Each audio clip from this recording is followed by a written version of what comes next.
The Real Story of Catholic History by Steve Weidenkopf. A review by me, Alpha Centurion 4. Alpha 4.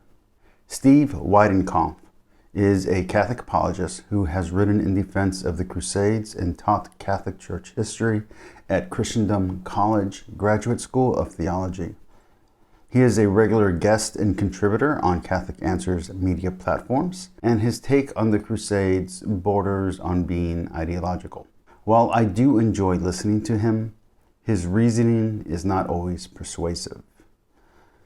For instance, in this book, the author contradicts himself sometimes in the same paragraph. He says things that conflict with Eastern Orthodox, Lutheran, and secular sources, and he makes leaps of logic too vast to be provable. This book should be titled An Apologetic Counter Narrative Approach to Popular History. I bought this book as part of a larger project to read the history of the Catholic Church from several different perspectives. Those perspectives being secular, Catholic, Eastern Orthodox, and Jewish. I have read much of the Orthodox account, but this book was my first attempt at tackling the subject forthwith. I was immediately disappointed. My personal library is full of ancient history, from Herodotus to Caesar, from Laobé to Columbus.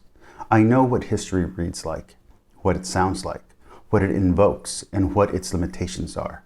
This book, The Real History of the Catholic Church, was not history. It wasn't even a story. It was apologetics, plain and simple, with little depth and even fewer hard facts. Here, by hard facts, I mean prime sources to back it up. He references other modern apologists as his sources. Or if he does manage to pull a relevant quote from an era he is covering, it is almost always secondhand.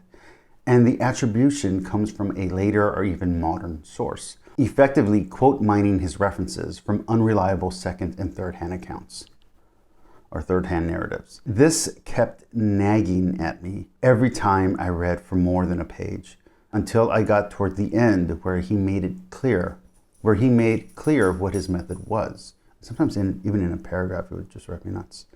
Stephen Weidenkopf's approach to history in this book derives primarily from the method of St. Augustine of Hippo, who presented history as linear, not cyclical, instead asserting that God's love oversees and is involved in history, and that history has a beginning, a creation, and an end, a final judgment, and centers on the single event of the incarnation, and that human history is a remembered past with no meaning apart from Christ. He is not attempting objectivity and is wearing his bias as a badge of honor. While this book did present some worthwhile perspective, it is not what it purports itself to be, and instead is just another Catholic apologetics book from Catholic Answers that is more opinion and conjecture than substance. As a fellow Catholic and as someone who listens to Catholic media, I am very disappointed with this book. This is a 3 out of 5.